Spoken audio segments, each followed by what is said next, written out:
Di sebuah desa terpencil, hiduplah seorang gadis muda bernama Dara. Ia dikenal sebagai gadis yang cantik, lembut, dan sopan. Semua orang menyukainya. Senyumannya adalah penyejuk suasana pasar, dan tutur katanya seperti aliran air jernih yang mengalir dari mata air yang bening. Ia tinggal berdua dengan ibunya yang sudah renta. Ayahnya sudah lama meninggal karena penyakit panas tinggi. Namun, di balik senyuman yang ia bawa kemana-mana, Dara menyimpan rahasia besar. Ketika itu, ia jatuh cinta pada seorang pemuda dari dusun sebelah bernama Denny. Pemuda tampan, gagah, anak dari juragan beras terkaya di wilayah itu. Cinta mereka tumbuh diam-diam. Setiap malam, Dara menyelinap keluar dari rumah. Mereka bertemu di bawah pohon beringin tua di perbatasan desa. Di bawah pohon itu, mereka saling menggenggam tangan dan saling berjanji. Hari demi hari mereka jalani bersama, akan tetapi cinta mereka tak mendapatkan restu dari keluarga Denny. Setelah keluarga Denny mengetahui hubungan Denny dan Dara, mereka menganggap Dara bukan siapa-siapa.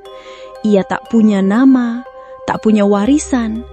Dara hanyalah anak seorang janda miskin. Akhirnya, hubungan mereka dilarang. Tapi Dara dan Denny tetap bertemu diam-diam. Dan dari setiap pertemuan itulah, musibah itu datang. Suatu pagi, tubuh Dara lemas di ladang. Ia pingsan di antara rumpun jagung. Beberapa warga menemukannya dan membawanya pulang. Lalu, dipanggilkan seorang dukun wanita tua. Setelah dukun itu memeriksanya, ia berkata pelan namun tajam. Dia mengandung. Umur kandungannya sudah sekitar 5 bulan. Orang-orang pun kaget. Dan serentak, desa itu pun menjadi heboh. Nama Dara yang dulunya harum, seketika menjadi bahan bisikan dan bahkan menjadi gunjingan orang. Wajah yang dulu tersenyum ramah, kini berubah menjadi lesu, seolah wajang memikul tanggung jawab besar. Tak ada lagi sapaan hangat di warung. Tak ada lagi senyum saat ia lewat. Semuanya berubah menjadi buruk. Ibunya pun murka. Bukan hanya karena rasa malu, tapi karena takut kehilangan harga diri. Ia tak berani keluar rumah selama berhari-hari. Sementara Dara, ia hanya bisa duduk di pojok kamar, menangis dalam diam, mengelus perutnya yang perlahan semakin membesar. Ia terus memanggil nama Denny. Namun pemuda itu telah pergi tanpa sepengetahuannya. Keluarga Denny mengirimnya jauh ke kota. Kabarnya untuk menghindari aib. Tak ada kabar, tak ada pesan, tak ada tanggung jawab. Dara akhirnya memilih mengasingkan diri. Ia meninggalkan rumah ibunya dan tinggal di sebuah gubuk kecil tua di tepi hutan bambu yang beratapkan jerami yang sudah bocor dan dinding dari kulit kayu yang sudah rapuh. Tempat itu dulunya bekas gubuk tua untuk jaga ladang, tak berpenghuni dan tak lagi digunakan oleh siapapun. Dara tinggal di sana, sendirian, menanti hari kelahiran bayinya yang tak tahu akan disambut oleh siapa. Setiap malam, Dara duduk di depan pintu gubuk memandang bintang, berbicara pada bayinya dalam kandungan. Ia mengusap perutnya dengan lembut, kadang menyanyikan lagu pengantar tidur yang dia karang sendiri. Nak, jangan takut ya, meski kau lahir tanpa ayah, ibu akan menjagamu. Tapi angin malam tak pernah menjawab, dan dari balik pohon bambu hanya terdengar suara burung hantu dan desiran angin yang dingin. Warga mulai melupakan Dara. Sebagian mengatakan ia sudah gila, sebagian lagi mengatakan dia pantas menderita. Hanya ada seorang pengembala yang kadang lewat menaruh sebungkus nasi di dekat gubuk, dan itu tanpa bicara. Dan di bawah cahaya bulan redup yang diselimuti awan, Dara duduk diam dengan tubuh yang semakin lemah. Tidak ada air bersih, tidak ada dukun bayi, hanya kesepian, penantian, dan luka batin yang semakin dalam. Hari itu datang tanpa pertanda. Langit kelabu sejak pagi, seperti tahu akan ada jiwa yang pergi. Udara terasa berat. Daun-daun bambu bergesekan lebih keras dari biasanya. Seperti ada bisikan yang disembunyikan di balik gesekan itu. Dara duduk di sudut gubuknya. Wajahnya pucat, napasnya pendek. Keringat dingin mengalir di pelipis. Perutnya terasa nyeri, seperti diremas dari dalam. Ia memegangi dinding reot sambil berdiri tertatih. Rasa sakit itu makin kuat. Ia tahu waktunya sudah tiba. Tolong, tolong. Namun suaranya lirih nyaris tak terdengar. Hanya bisikan lirih yang tenggelam di antara desir bambu. Tak ada yang menjawab, tak ada yang datang. Malam pun turun dengan cepat. Langit seperti ditutupi kain hitam. Tak ada bulan, tak ada bintang. Hanya suara jeritan jangkrik dan lolongan anjing dari kejauhan. Dara tergeletak di atas tikar tipis yang sudah tua dan robek. Tubuhnya menggigil, tangannya berlumuran darah. Setiap tarikan nafasnya seolah menjemput maut. Ia mencoba bertahan, mendorong, menahan, memanggil nama anak yang belum sempat ia lihat. "Anakku, kuatlah, kuatlah nak." Tapi suara tangisan bayi yang ditunggu tak pernah datang, tak pernah ada. Akhirnya bayi itu lahir, namun diam. Tak bergerak, tak menangis, tak bernafas. Dara memeluk tubuh kecil itu sambil menangis. Tapi tubuhnya sendiri sudah lemas. Darah menggenang di tikar. Matanya terbuka setengah, bibirnya bergetar mengucapkan sesuatu dengan lirih sambil menangis. "Maafkan ibu, nak." Itu kata terakhirnya. Lalu semuanya gelap, sunyi, dan hening. Seolah waktu berhenti di depannya. Keesokan paginya, seorang penggembala kambing lewat di tepi hutan.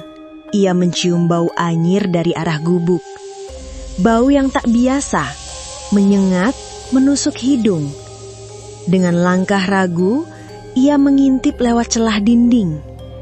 Dan di sanalah ia melihat mayat Dara dan bayinya, terbaring bersimbah darah, kaku dan membiru. Wajah Dara damai, tapi ada senyum yang aneh di bibirnya. Senyum tipis, seolah ia masih memeluk sesuatu yang tak terlihat. Warga pun datang. Lalu mereka menggali tanah di belakang gubuk itu. Tanpa belas kasih, mereka menguburkan mayat Dara dan bayinya tanpa doa, tanpa upacara, dan tanpa batu nisan. Hanya ditutup tanah dan daun kering. Bagi warga desa, Dara adalah aib. Dan aib harus dilenyapkan secepat mungkin. Malam-malam berikutnya, sesuatu berubah. Angin di sekitar hutan bambu menjadi lebih dingin. Beberapa warga mengaku mendengar suara tangisan bayi dari arah gubuk itu. Tangisan lirih yang memanggil-manggil. Lalu berubah menjadi tawa pelan perempuan. Tawa yang sangat mengerikan. Tawa yang belum pernah mereka dengar. Anjing-anjing desa menggonggong tanpa sebab, terutama jika lewat dekat hutan. Di desa itu, Seorang anak kecil bahkan berkata ia melihat tante muda berbaju putih menggendong adik kecilnya berdiri di bawah pohon pisang di belakang rumahnya. Ia mendengar suara dari wanita itu berkata, "Nak, kelak besar jadilah orang baik, karena dunia manusia hanya baik sesaat, namun buruk selamanya." Lalu wanita itu menghilang. Tak ada yang berani menyelidiki. Gubuk itu dibiarkan kosong, ditinggalkan. Tapi malam-malam di desa itu tak pernah lagi terasa tenang, karena arwah Dara belum merasakan ketenangan dan keadilan. Sejak malam itu, warga desa mulai mempercayai bahwa arwah Dara belum benar-benar pergi. Tubuhnya mungkin terkubur, namun jiwanya tetap berkeliaran, terikat oleh kesedihan, terikat oleh kehilangan, terikat oleh luka yang tak pernah benar-benar sembuh. Di desa itu, suara tangisan bayi sudah menjadi hal biasa di tengah malam. Kadang terdengar pelan, seperti rintihan, kadang menggema dari balik rumpun bambu. Tapi yang paling menakutkan oleh warga desa itu dan membuat bulu kuduk merinding bukanlah tangisan itu, melainkan tawa. Tawa lirih, tawa menyayat, tawa lengking, tawa bampuan, dan kadang rintihan tangisan. Suara itu terdengar di seluruh penjuru desa. Suaranya kadang terdengar dekat, padahal tak ada siapa-siapa. Kadang terdengar dari atap rumah, kadang dari bawah jendela, dan kadang duduk di setiap pos ronda dengan menggendong bayinya. Sorot matanya tajam, seolah melihat sesuatu. Beberapa hari, seorang warga desa ditemukan tewas di tepi jalan setapak, tak jauh dari gubuk atau kuburan Dara. Lehernya bengkok, di ubun-ubunnya keluar darah seperti ada sesuatu yang dicabut. Matanya terbuka lebar, dan yang paling mengerikan, di bajunya ada bekas cakar panjang seperti dicakar oleh kuku tajam. Desa itu pun menjadi geger dengan adanya arwah Dara yang bergentayangan setiap malam. Lalu dukun dipanggil. Sore itu, di makam Dara dan bayinya yang tak berbentuk, ritual digelar. Sesajen ditabur. Tapi ketika malam tiba, suara itu tak pernah berhenti. Bahkan mulai muncul di desa bagian tengah. Setiap matahari terbenam, anjing-anjing mulai menggonggong liar ke arah pepohonan. Anak-anak mulai sakit mendadak. Bayi menangis tanpa sebab dan bahkan menangis saat sedang digendong. Seorang bidan desa yang bertugas di desa itu, ia melihat sosok wanita bergaun putih penuh darah berdiri di pojok rumahnya, tepat di bawah pohon jambu air. Rambutnya panjang menjuntai hingga ke tanah. Wajahnya tak terlihat. Ia memeluk sesuatu seperti bayi yang ditutupi kain kafan. Lalu ia mendengar tangisan bayi, seperti bayi yang sedang lapar. "Jangan nangis, Nak. Biar ibu yang susui." Suara itu berkata, lembut tapi dingin, disertai dengan suara tawa yang terasa sakit. Bidan itu pun menjerit dan pingsan. Saat ia siuman, ia menceritakan hal itu. Namun, malam itu juga, mereka memilih meninggalkan desa itu bersama rekan kerjanya dan tak pernah kembali.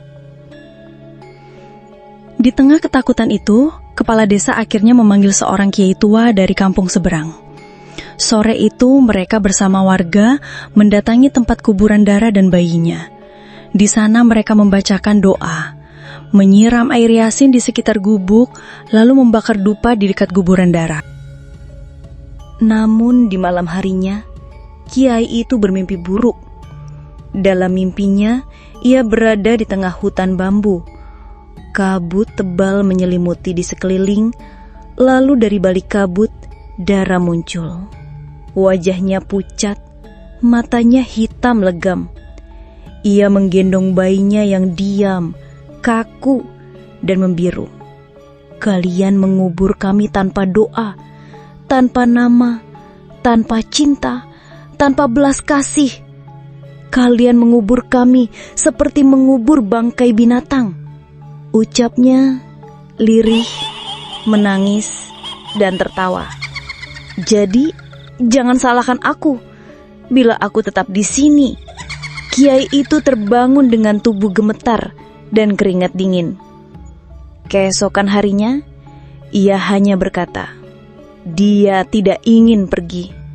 Dendamnya lebih dalam dari apa yang kalian tanamkan.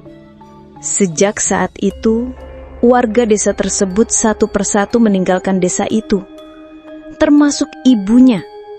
Sejak saat itu, gubuk Dara runtuh. Hanya menyisakan sedikit gundukan tanah dan bebatuan yang tak teratur, dan pohon bambu. Tak ada yang berani membangunnya kembali.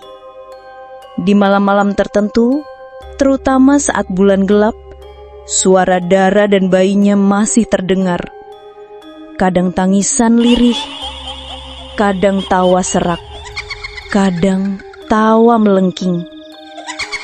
Begitulah kisah tentang Dara, seorang wanita muda dan cantik yang mati dalam kesepian, yang mati tanpa dilihat, dan mati tanpa keadilan. Ia kembali dalam wujud dendam. Kini, ia dikenal dengan satu nama yang ditakuti, yaitu Kunti Lanak.